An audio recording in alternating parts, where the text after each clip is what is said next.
Good morning, everybody. How are we on this fine Saturday? I trust you've all had a great week. Welcome to Chelsea Dad. I'm Kel. Good to see you again. Um, First of all, give us a like, subscribe if you want to. That would be lovely, much appreciated. Apologies for not posting all week since that dismal performance against Burnley last weekend. It's just been the normal sort of nonsense in the media. Just getting a bit bored of reporting on the same old crap that comes out of the club, etc., and in the media. And obviously, this weekend, there's a full list of matches in the Premier League and an important game for us tomorrow on Sunday against the Gooners. A few other little things might go into. Try and keep it as short as possible. But welcome back to Chelsea Dad. Again, like I stated in my previous video, not 100% well, but trying to get there. So bear with me. Let's get into it. Last weekend, obviously, we all know we were terrible against Burnley. Absolutely awful performance. And since then, the usual PR rubbish has come out on a few occasions this week, like we normally get when we perform badly and fans get a little bit angry. I don't know what you think about it, but I do. I think it's just the normal PR, brown envelope media nonsense. Julian Alvarez has come up again. Dembele at PSG, that's come up, offering himself to Chelsea. I don't think so. Who else have we got? Morgan Rogers. And all three of those players, I think most Chelsea supporters, including myself, would love at the club. These names keep coming up, but the likeliness of getting them, very low. Why? Because they'll all cost a lot of money, and two, all on very large wages. Anyone with any sense knows that's crap. That's just utter nonsense. We're not going to break that wage barrier, that wage cap that we've got at Chelsea. So why do they keep pumping this out? I mean, do they really think we're that stupid that they keep bringing out the same generic nonsense? Yeah, stop pulling the wool over our eyes. All right, it's just mental. Stop it. We ain't getting Julian Alvarez. We're not getting Ousmane Dembele. We probably won't be getting Morgan Rogers. One particular reason, which is another piece of news this week, was it reported in the last season, financial figures, £342 million deficit. Well done, BLUECO. Well done, Clear Lake. Got the nerve to slate off Don Roman Abramovich, for the way financially he ran the club. But you guys, BLUECO, you've broken the Premier League, the English League record for the biggest loss in a financial year. How do you explain that one? Good enough to slag other people off, but not big enough to admit your errors and mistakes. Like everything that you've done so far at the club has been an error, mistakes to a magnificent degree. Not only are you wasting all this money from the club, spending on naff players, cheap players, young players, you're getting us into debt. And we all know we had problems. That's why we got these sanctions with UEFA. I think with UEFA, we're quite clear on that because the sanctions have already been put in place. But it is frightening, isn't it? You guys at BLUECO, Clear Lake, bigging yourselves up, making out you're bigger than our previous owner, yet you're breaking records, the wrong records, of 342 plus million debt in a season. Well done. Process not working, is it? Because look at the state of the team. We're sitting in 5th. Same points as Liverpool, just ahead of them on goal difference and 3 points behind Manchester United, who at the beginning of the season were proper stuck in the mud. Now they're above us. But then we keep throwing points away from winning positions, etc., etc. The club is in no better shape 4 years on under BLUECO, and you're getting us in debt every season. It's going to be the same this season because we've had no front of shirt sponsor until the last knock-ins, picking up peanuts at the end of a season. Well done. Clever businessman you are. Yeah.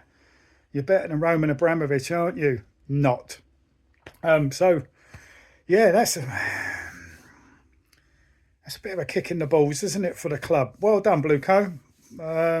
Egg Barley and all your mates. Doing the club proud, aren't you?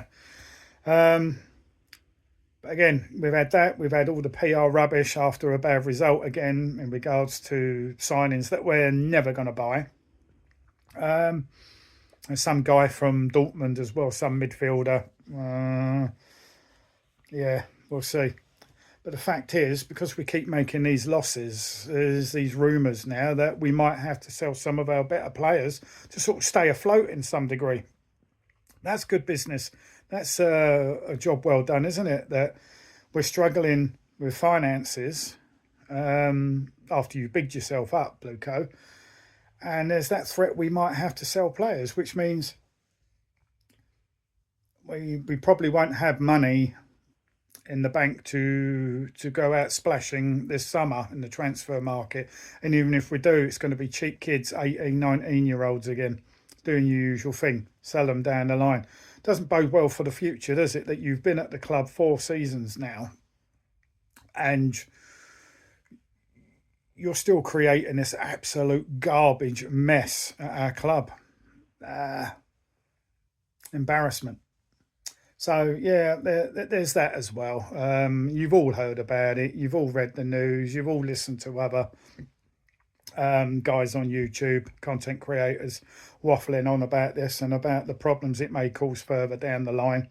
What we're going to do? Oh, leave it another 2 transfer windows or leave it another 2 years before we start. Oh, give it up. Give it up, please. And these toxic positives that still believe in your process.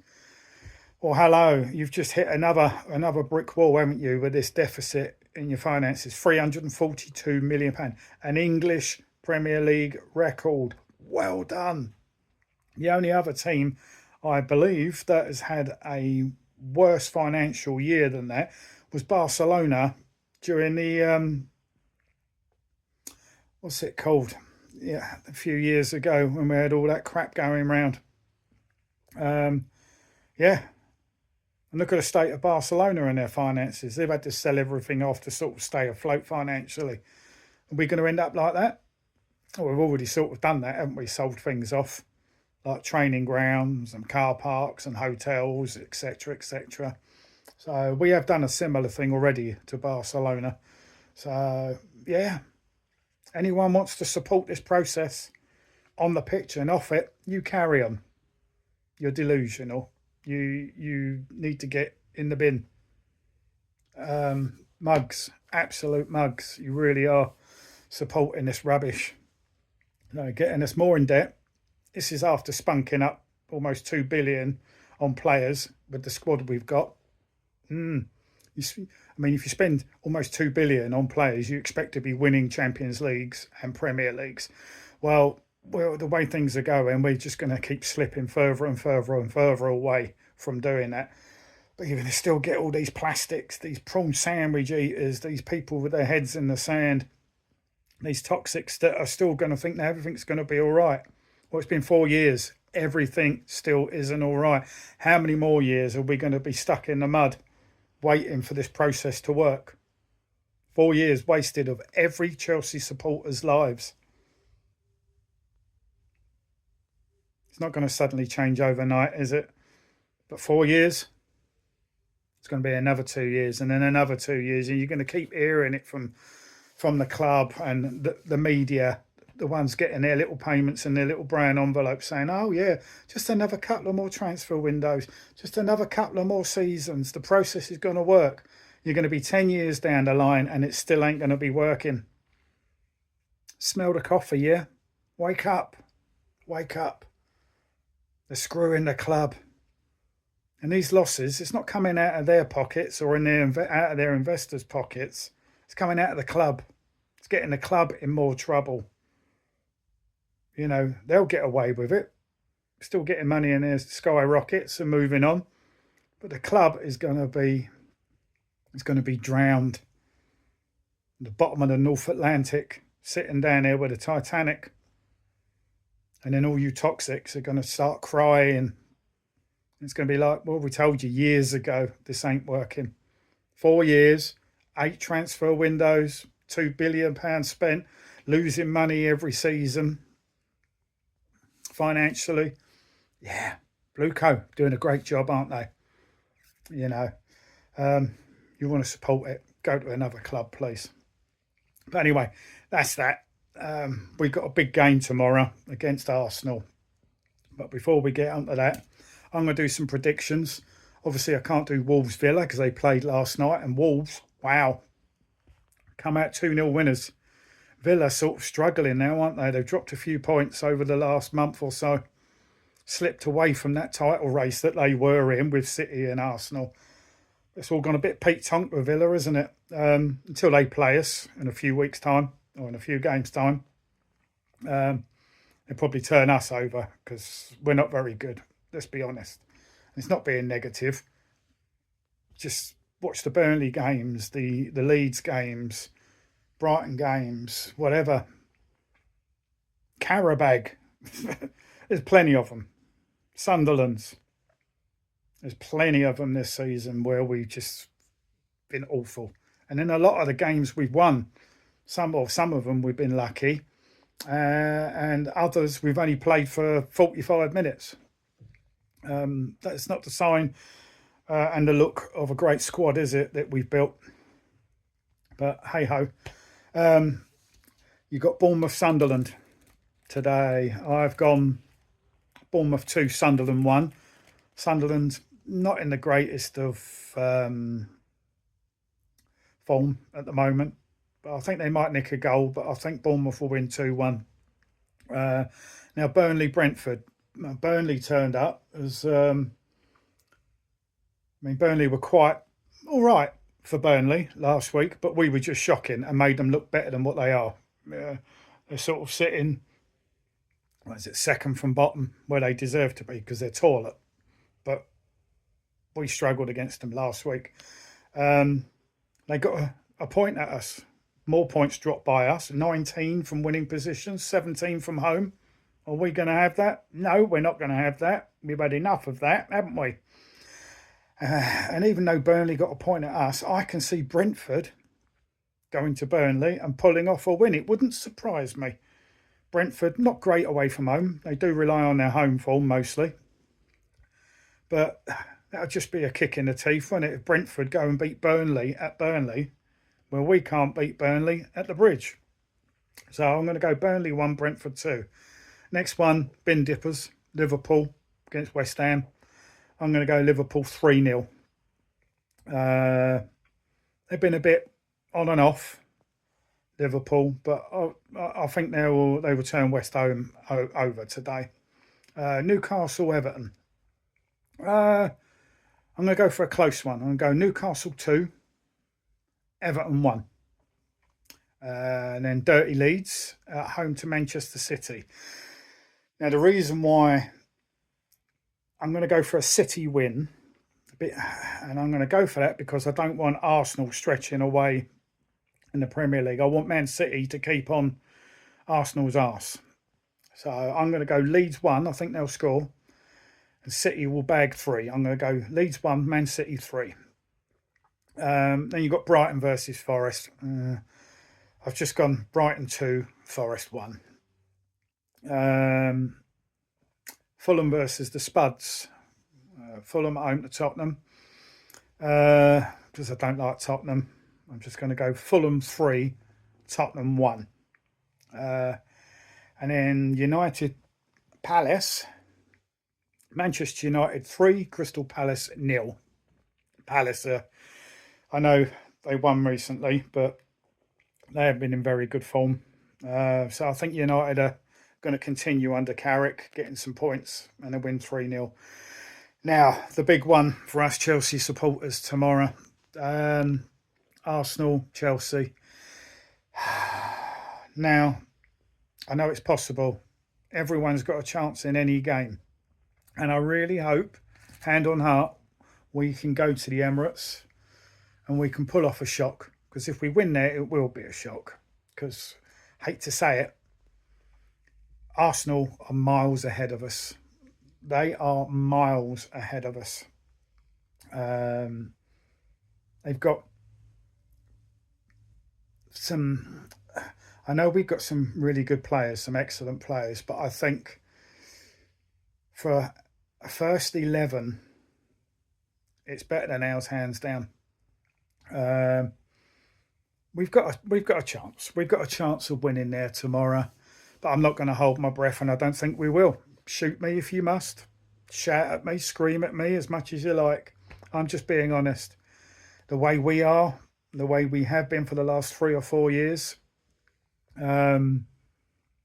we've either been regressing or plateauing out at not a very good level over the last few seasons, and this season is no different. Arsenal have been gradually getting better. They're still favourites to win the Premier League. I hope they don't, but they're still the favourites. Take away hope and put in reality, I'm going to go Arsenal 3, Chelsea 1. I've just got a feeling it's not going to be that great. There's no Cucurella again. There's no Esteval. Obviously, Gittins is not much of a miss anyway, but he's missing. Who else is there? Lavia, still not fit enough to start games. And Fofana, I'm assuming, is suspended. Tell me if I'm wrong. You guys tell me your predictions for this weekend. Tell me what you think the score will be with Arsenal-Chelsea tomorrow. Again, I hope I'm wrong, but I don't think I will be. I think we're going to get beat. We might grab a goal, but especially with set pieces. You know how good Arsenal are with their set pieces, and you know how poor we are at defending them. I think we're going to struggle a little bit tomorrow. We might go out there and give it effort, but I just think we're going to come short in many areas. I haven't done a lineup because we know what happens. AI, the medical team, the directors, they like chopping and changing every week. I know what I'd probably like, but every time I pick what I think would be our strongest lineup, there's always big changes, and I think there'll be more changes. You tell me what you think the lineup will be. You tell me what you think the scores will be. Comment. Just let's have a chat. Like and subscribe, guys. But that's about it. It's just been another naff week. We've had all week since last weekend of just rubbish in the press again. Transfers. We've had this crap come out with the deficits, the loss financially, with BLUECO, who think they're much better businessmen than Roman Abramovich. Yeah, it all goes quietly. They don't say anything when they look bad, do they? All they do is pump out more PR brand envelopes. And of course, the media have been lapping that up. So,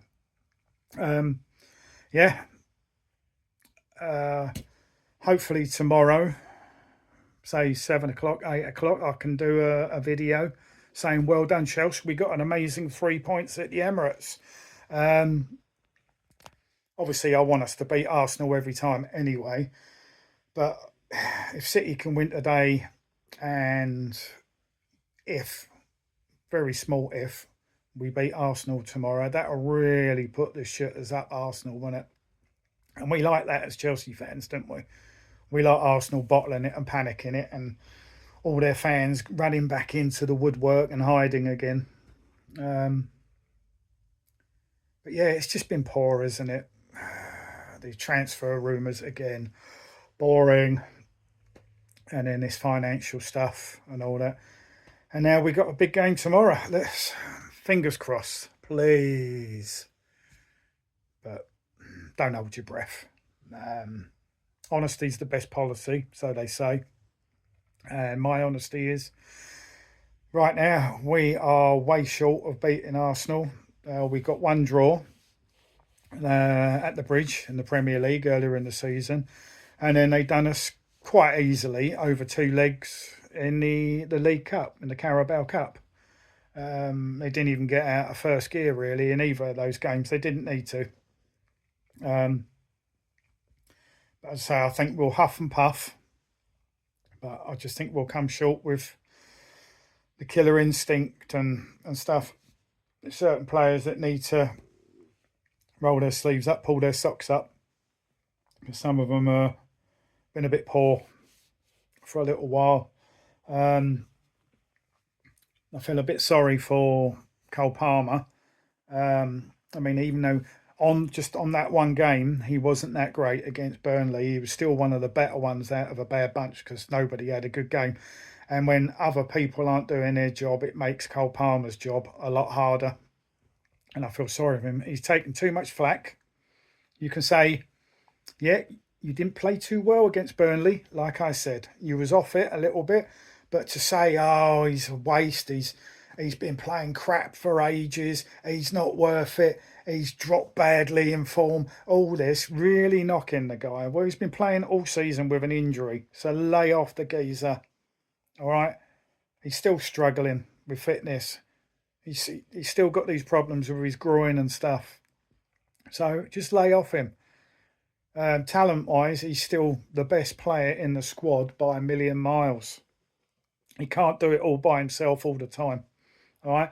So if you want to just say for one game you weren't that good, that's not so bad. But to say he's crap, he's costing Chelsea points, this, that, and the other, really getting at him, lay off. All right. You're a disgrace if you really want to shunt the bloke out. It's just wrong. He's still the best player at the club by a million miles. And he's probably 70% fit, 80% fit at the moment as maximum. And don't forget, he's been out for a lot of the season. He was struggling even at the Club World Cup in the summer. Still pulled out a master stroke in the final against PSG. But just lay off the geezer, all right? He's not 100% fit. He's playing through the pain barrier. He's probably still taking injections. So give the guy some slack, will you? And that's another thing. PSG, expected. I know we had a small chance of maybe getting Newcastle. Always knew we was going to get PSG. Bring it on. I mean, it's games like that where we seem to come alive for some reason. But then we can't beat your Burnleys and your Leeds and your Sunderlands and stuff like that. Your Carabags, etc., etc. There's a whole list of them this season. So that might just bring us alive. A repeat of the Club World Cup will be absolutely fantastic. PSG aren't quite as strong this season as they were when they finished last season. They didn't start off brilliant last season, especially in the Champions League. But as the season went on, they got better and better and better and better. This season, they've been struggling sort of throughout a little bit. But, you know, always keep your eyes open with them. They're still a tough nut to crack. But, as I say, that's the sort of game we sort of come alive against, isn't it? It's nice to have the second leg at home. But we'll see what happens there. So PSG, bring it on. Let's have it. Let's do them again. But apart from that, I hope you guys are all well. Forget, like and subscribe. Sorry I've left it all week, but it's just no point sometimes. Absolutely no point reporting constantly when it's just the same old nonsense. But it's come to this weekend. I've done my predictions. Let me know what you think, who's going to win this weekend, what the scores are going to be, how you think we're going to get on against Arsenal. Stick it all down below. Let's have a chat. Speak to you tomorrow. Have a great weekend. Peace, love. Look after yourselves.